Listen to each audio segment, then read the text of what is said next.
Hello, everybody. I'm Uncle John from Your Story Hour, and we're back for another chapter of Loony Coon by Sam Campbell.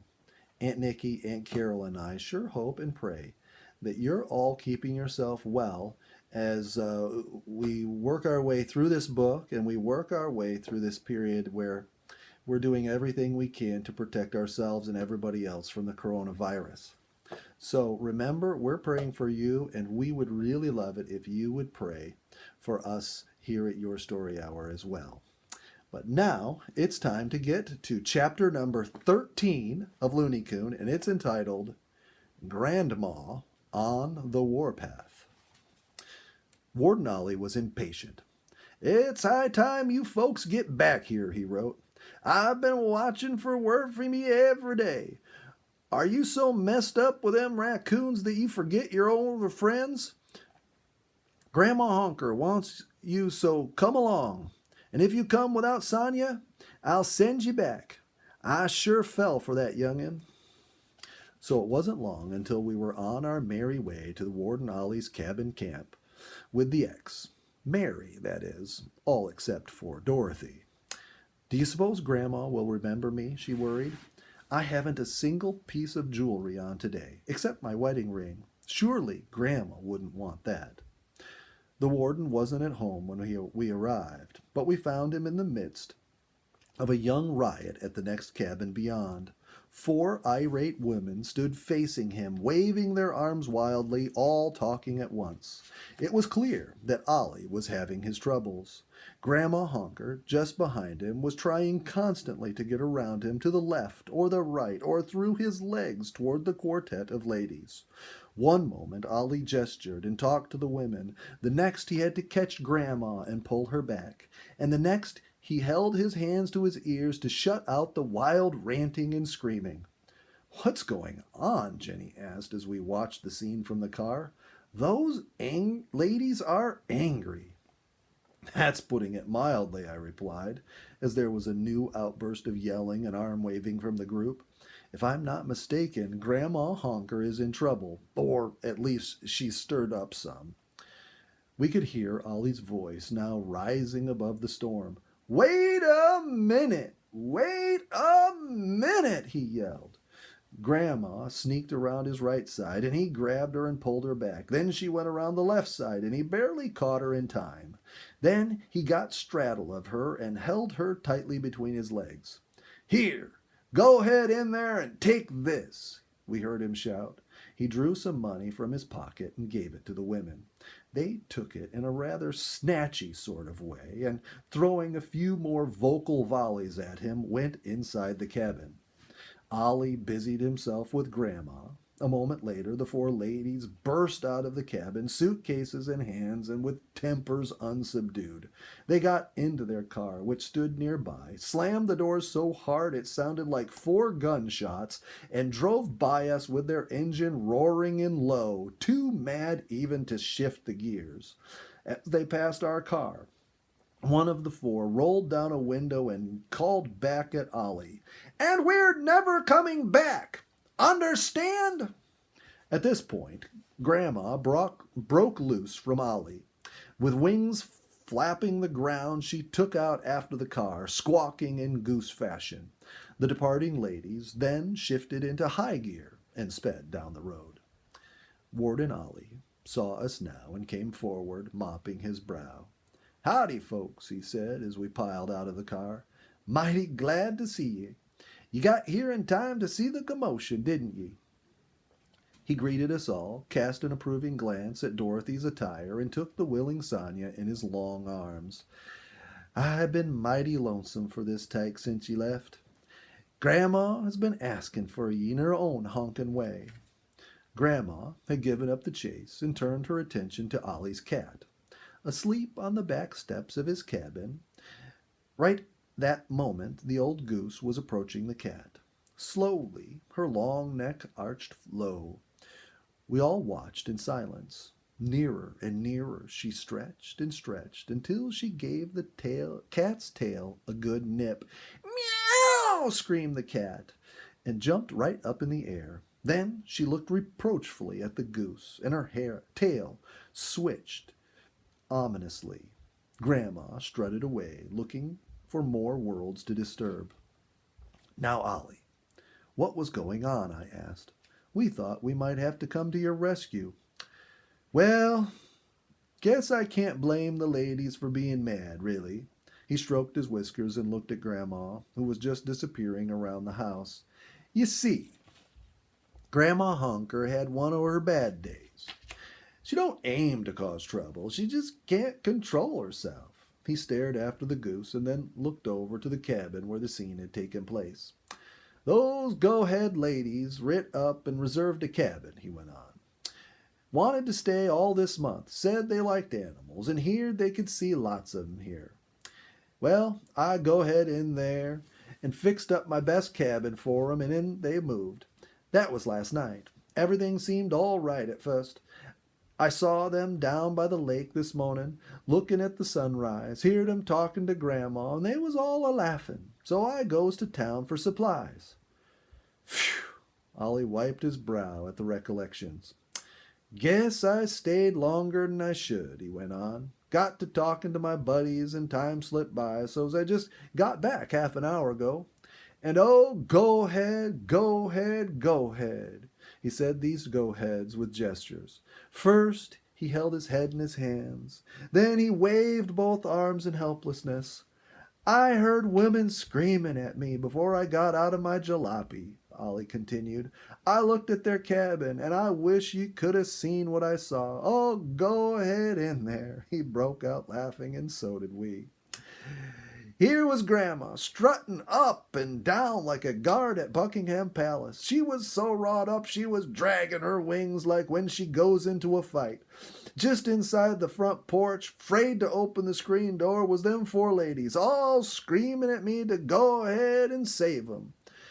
Warden Ollie broke into a laugh that doubled him up.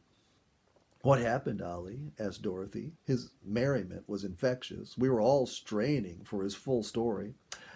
I don't know everything that went on before I got there, Ollie said. Maybe it's just as good I don't.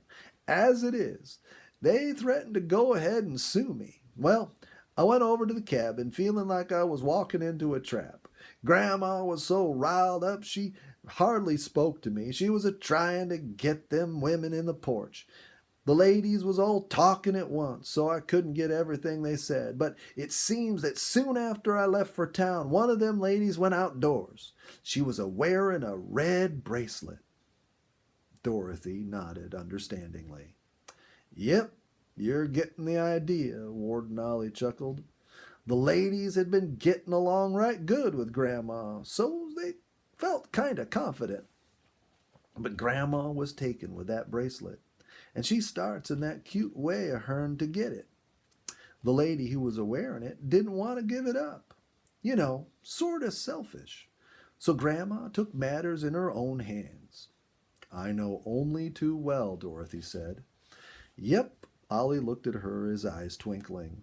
But you was decent about it.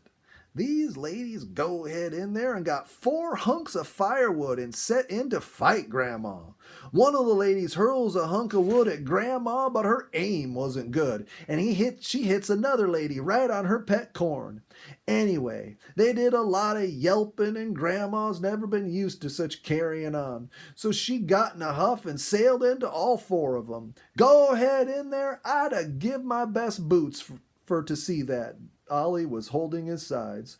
Grandma disarmed them in a hurry. The 4 hunks of wood are right there now where the women threw them, and then they retreated double time into the cabin.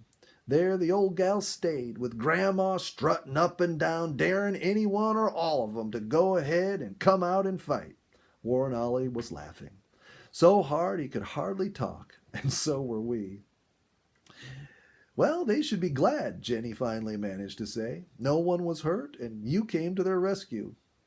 Nope, nothing hurt except the ladies' feelings and Grandma's pride, the big woodsman went on. I came, but I didn't come just as soon as the ladies thought I shoulda.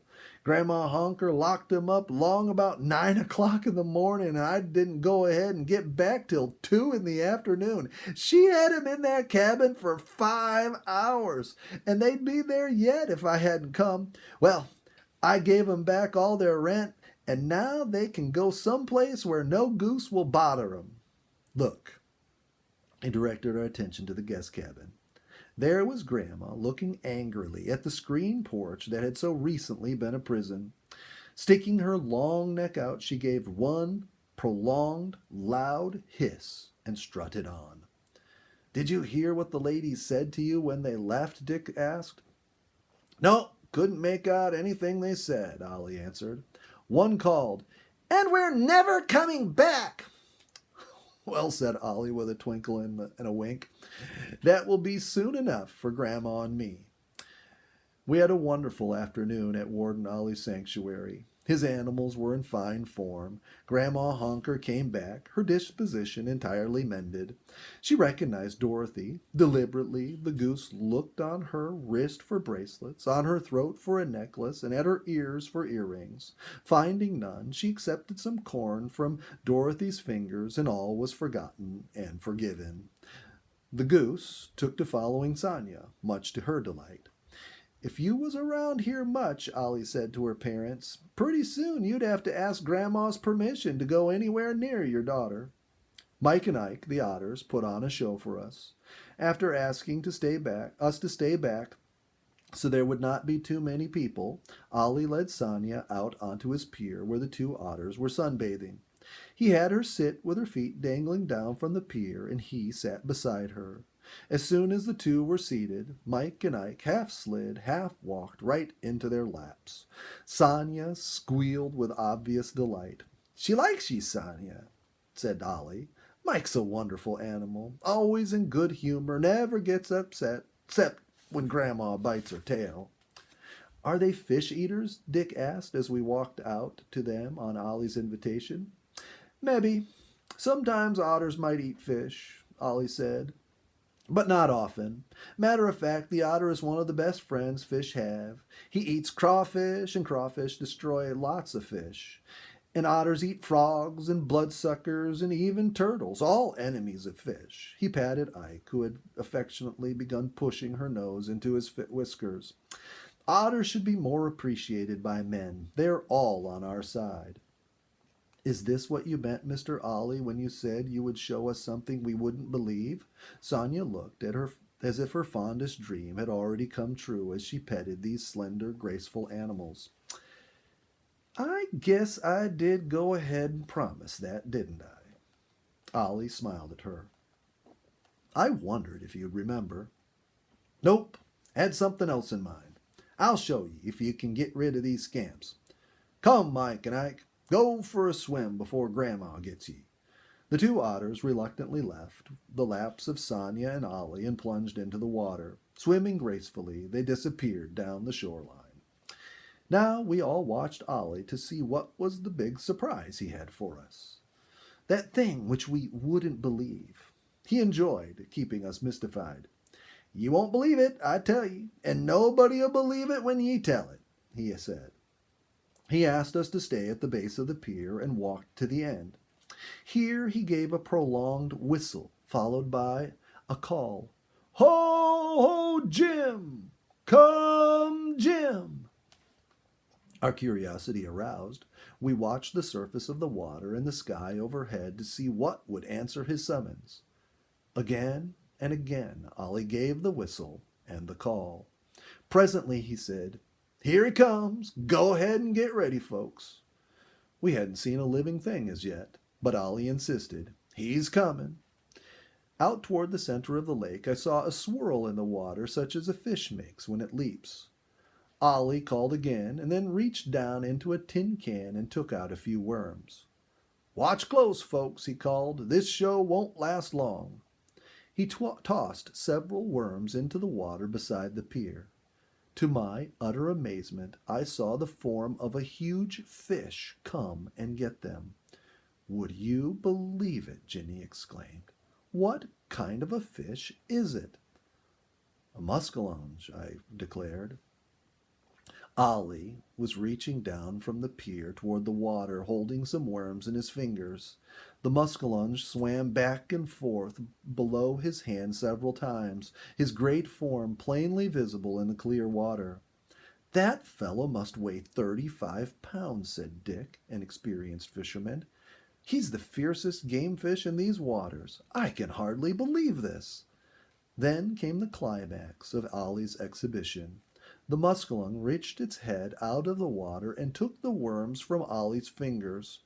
Ollie was cautious. He kept the offerings at the tips of his fingers and dropped the worm as the big fish got near his hand.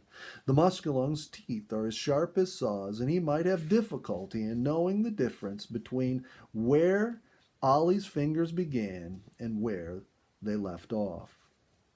Easy there, Jim, Ollie was saying. Don't get rambunctious. You got company today, so behave yourself. This is your appetizer. Now, next comes your dinner.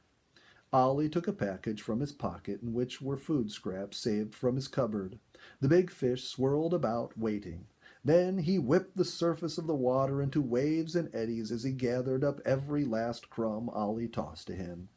The meal finished, Jim headed speedily for distant places. Near the middle of the lake, he broke the water as if in high glee. "Attaboy, Jim!" yelled Ollie. "Go ahead and show 'em what you can do." Then the tall old man drew himself up proudly and turned to us. "Believe it?" he asked. "Ollie, I wouldn't believe it if I saw anyone else do it," I said. "Of you and animals, I would believe anything." "Amazing," said Dorothy. Sonia just walked up and took hold of Ollie's hand. "When I tell my friends that I saw a muskie come when it was called," Dick said, "I expect that they'll have people chasing me around with butterfly nets." "Just don't tell where you saw it," Ollie requested. "Some kind of so-called sportsman would like nothing better than to catch Jim." Grandma strutted by now and took Sonia's attention. Ollie looked at Dorothy. "How you getting along now, lady?" he said. "Oh, fine," she replied, puzzled at his question. "I don't mean your health," Ollie said. "I mean, how you doing with animals? Are you getting rid of your fears?" Dorothy flashed a look at him. "It isn't easy, Warden Ollie," she said, "but I'm trying, and I believe I'm making progress." "Good for you," he declared. "Nice thing is you want to do something about it. You know, lady," he said seriously, "you don't love animals just for Sonia, and not just for the animals. It's mighty important for your own sake. That old human heart," he touched his chest with his fingers, "weren't ever built for fear or hate, you know. Mighty bad for us when we use it that way. It's all shaped and built for love, and you'll be much happier woman if you go ahead and love everything." "I'll go ahead in there and do it," Dorothy affirmed. "Go ahead in there, good for you," Ollie laughed.